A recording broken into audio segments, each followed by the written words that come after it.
Assalamualaikum warahmatullahi wabarakatuh. Selamat sore. Hari ini saya kembali ke kebun dan ini sudah agak sore sih karena dari pagi sampai siang tadi ada aktivitas yang harus kita kerjakan. Oleh karena itu kita ke kebun misalnya sore. Dan sekarang saya akan mereview kembali hasil top working alpukat kita yang kita lakukan beberapa minggu yang lalu. Udah 1 bulan sih, 1 bulan yang lalu. Dan teknik yang kita pergunakan waktu itu yaitu sambung pucuk. Jadi di sini saya mau bilang, ternyata sistem top working atau sambung pucuk itu untuk setiap jenis tanaman berbeda-beda. Namun untuk alpukat kayaknya lebih gampang, tidak terlalu sulit, tingkat keberhasilannya lumayan tinggi kalau untuk alpukat.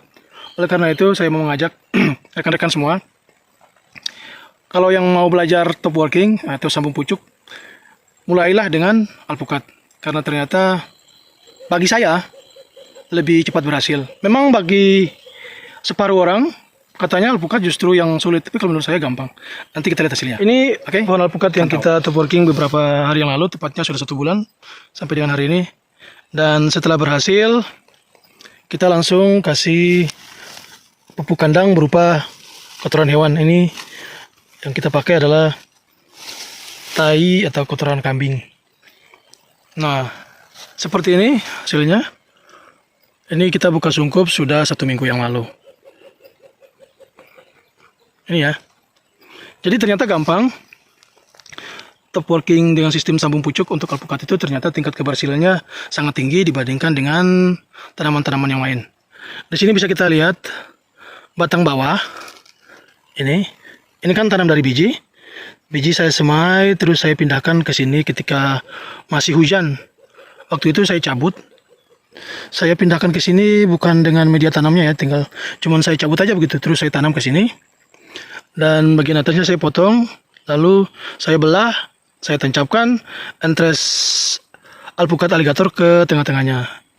Tentunya kita iris dulu entresnya agar ujungnya berupa menyerupai kapak. Terus kita tancapkan lalu kita ikat. Kita bisa lihat sendiri ini ikatannya belum kita lepas ya. Dan luka bekas sayatannya sudah kering. Sudah mengering. Sebenarnya sekarang sudah bisa kita lepas ini. Tapi maunya saya biar daunnya besar dulu. Nanti adaptasi dengan kotoran ini, kotoran hewan ini kalau sudah baik, adaptasinya sudah bagus, daunnya minimal besar, terus tebal begitu, baru kita lepas ikatannya. Seperti itu. Ini alpukat aligator, entresnya kemarin kita ambil dari pohon besar, yang usianya sudah sekitar 40 tahun juga. Aligator yang usianya 40 tahun, tapi itu ditanam sama almarhum bapak saya, tanamnya dari biji. Dan berbuahnya sudah ratusan kali. Malah alpukat aligator yang kita ambil entresnya ini, setahun berbuahnya 2 kali. Dan berbuahnya sering lebat terus. Seperti ini, wah mantap. Dan yang kemarin kita top working, total ada 6 pohon. Namun yang 5 berhasil dan yang 1 gagal.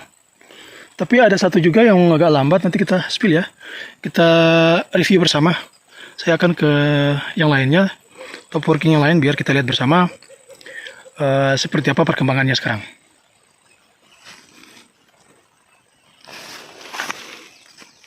Oke, kita lanjut. Oke, ini satunya lagi. Seperti temannya yang tadi, temannya yang pertama tadi. Ini juga hasil top working dengan sistem sambung pucuk. Ini ikatannya belum kita lepas ya, kita biarin aja dulu. Nanti daunnya membesar. Bahkan daun yang tidak kita lepas, kita sisain kemarin buat pancingan, masih ada nih daun tuanya. Karena kemarin ada daun tua yang kita sisakan buat pancingan, masih tetap ada. Dan ini bisa kita lihat, kemarin kan segini dari daun ini, daun tua ini, terus tunasnya di sini. Nah sekarang udah ke atas, wih, udah pecah, seprut dia ke atas, muncul 1 dari samping. Dan luka bekas sayatannya, bekas belahannya kemarin sudah kering. Kita biarin aja dulu daunnya, nanti kalau udah agak membesar baru kita lepas ikatannya. Biar benar-benar menempel dulu. Seperti itu.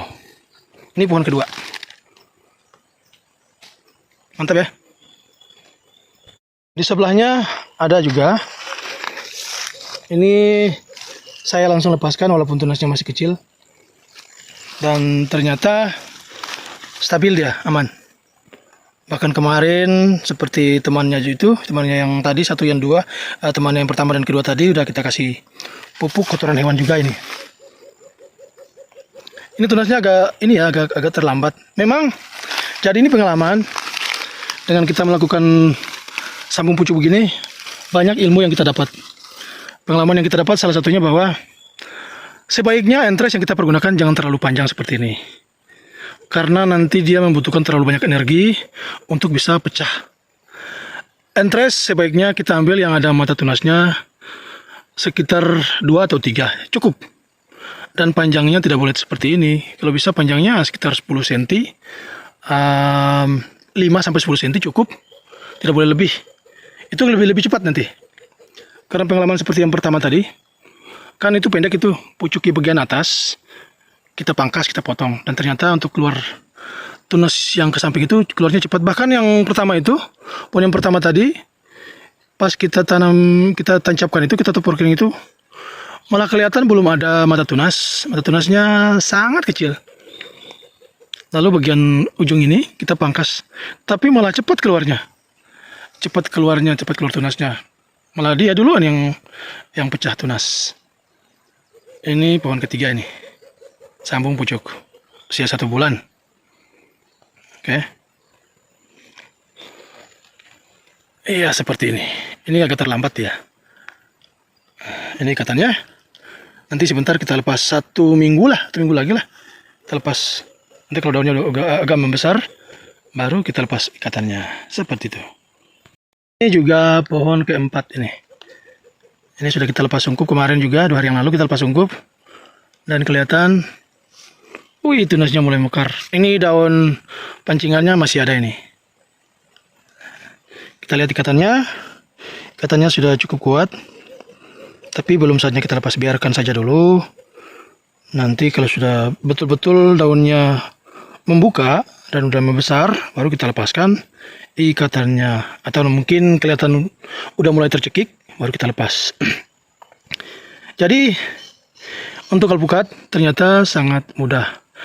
Kalau separuh orang mungkin minimal 1 bulan baru bisa berhasil. Tapi kalau menurut saya, pengalaman saya kali ini kayaknya cepat ya. Ini bahkan 3 minggu, yang pohon yang pertama kita itu udah mulai pecah tunas. Baru 3 minggu. Nah sekarang sudah cukup 1 bulan. Memang ini agak terlambat sih karena entresnya kurang bagus. Jadi seperti itu, entresnya jangan terlalu tua ya. Yang seperti ini terlalu tua ini. Terus bagian atas, kalau bisa yang ada tunas ujungnya itu jangan sampai kita pakai gitu loh. Kita lepas biar dia lebih sedang keluar tunas dari samping ternyata alpukat. Maksudnya biar tunas dari samping itu yang kita pakai. Nah, bisa kelihatan ini terlambat ini. Kalau kita mengandalkan tunas dari ujung, terlambat. Kalau kita pangkas ujungnya ini, maka konsentrasi nutrisi itu akan beralih ke tunas-tunas samping dan bakal lebih cepat. Ini kemarin udah kita kasih kotoran kambing juga ya, kohai kambing. Nih ada bekasnya nih, seperti ini. Oke, pohon keempat berhasil. Pohon yang kelima juga berhasil, tapi ini lambat sekali. Makanya kemarin tunas bagian atas ini saya potong, saya buang. Nanti kita pakai tunas samping aja. Mudah-mudahan keluar tunas dari sini ya, ada samping. Jadi salah satu syaratnya itu ketika kita top working begini, biasanya 2-3 minggu udah mulai keluar tunas dari batang bawah. Tunas-tunas itu harus kita buangin, harus kita lepas, jangan dipelihara karena nanti nutrisi ke entresnya itu berkurang. Jadi ini bisa kita lihat bekas-bekas tunas batang bawah yang saya lepaskan ini juga, biar bisa memancing. Nah untuk pohon yang kelima ini sebenarnya udah berhasil karena ini 1 bulan, ada tanda-tanda berhasil, tapi pecah tunasnya terlambat, maka masih tetap kita sungkup. Tapi sungkupnya dengan tidak diikat. Kita cukup sungkup begini aja. Nah seperti ini sampai dengan keluar tunas. Kalau tunasnya udah keluar walaupun masih kecil, langsung kita lepas karena ini memang tanda-tanda keluar tunas masih jauh ya. Tapi batangnya masih jauh. batangnya masih hidup, dan kita tunggu 1 minggu ke depan. Seperti itu. Jadi seperti itu rekan-rekan Seed Garden semua. Untuk melakukan top working alpukat sangat mudah. Syarat utamanya kalau menurut pengalaman saya, entrestnya jangan sampai terlalu tua. Bahkan kalau agak muda juga boleh. Itu yang lebih bagus, entrestnya muda. Dan jangan pakai tunas pucuk, harus kita potong. Ini bisa lihat tunas yang keluar ini ada 4 tunas, rata-rata semuanya tunas samping semua. Kalau pucuk seperti yang tadi, ada teman-temannya yang kedua, ketiga, keempat tadi. Kalau kita ngandelin pucuk, keluar tunas dari pucuk agak lama. Jadi mending pucuk langsung kita buang. Pucuk batang utama maksudnya, langsung kita buang. Kita potong, kita tancapkan batang seperti ini, tapi yang mudah. Yang ada tanda-tanda muncul mata tunasnya. Seperti itu. Kalau gitu cepat berhasil. Dan syarat yang lain, selain syarat pertama entrestnya harus muda dan berair. Lalu yang kedua, jangan gunakan tunas bagian pucuk. Terus yang jangan gunakan tunas bagian pucuk, tapi gunakan tunas bagian batang. Maksudnya tunas bagian pucuk kita buang. Terus top working lah atau sambung pucuk lah ketika musim kemarau. Musim kemarau seperti ini, yang kadar air kering, jadi lukanya cepat menutup, cepat mengering. Karena perbaikan luka goresan di batang maupun sayatan di batang itu, dia ternyata menggunakan sistem generatif. Untuk memperbaiki luka itu, tanaman biasanya beralih sifat menjadi generatif. Makanya pada fase generatif itu jangan banyak air. Kalau fase generatif banyak air, dia akan gagal. Maksudnya proses generatifnya itu akan gagal karena dia cenderung berubah ke vegetatif atau pertumbuhan. Memperbaiki luka potongan, sayatan pada pohon itu, dia menganut sistem generatif seperti mau berbuah gitu. Karena ketika pohon itu luka, dia akan memperbaiki lukanya sendiri, memperbaiki diri untuk menyelamatkan keberlangsungan hidupnya. Sama dengan buah. Ketika tanaman musim kering, musim kemarau, dia merasa terancam, dia akan mengeluarkan buah untuk melanjutkan regenerasinya. Jadi seperti itu. Makanya top working harus di musim kemarau. Kadar air sedikit, maka proses generatifnya dalam memperbaiki luka akan lebih cepat. Kira-kira seperti itu. Saya juga bukan pakar pertanian ya, tapi kalau mau dibacanya seperti itu. Bisa diperhatikan pohon-pohon besar, pohon yang besar, yang pohon kayu keras maupun yang pohon kayu berair. Itu ketika musim hujan, kalau misalnya ada sayatan, ketika musim hujan lama nutupnya, lama sekali. Luka sayatan atau luka di batang ketika musim hujan, musim air, kadar air tinggi, biasanya lambat dia. Lukanya itu lambat menutup dan lambat mengering. Karena lebih dominan ke vegetatif. Musim hujan itu tanaman lebih dominan ke vegetatif. Kalau di musim kering, lebih dominan generatif. Maka lakukanlah top working atau sambung pucuk ketika musim kemarau. Seperti itu, kira-kira. Oke, mungkin demikian aja video kita hari ini. Semoga bisa menghibur terutama, dan bisa memberikan pembelajaran buat kita semua. Saya juga masih belajar. Buat yang mau mengkritik atau mau memberikan solusi, itu pengalaman. Sama-sama kita bagi pengalaman di sini ya, untuk biar usaha kita, pertanian kita sama-sama maju. Kita majukan bersama-sama.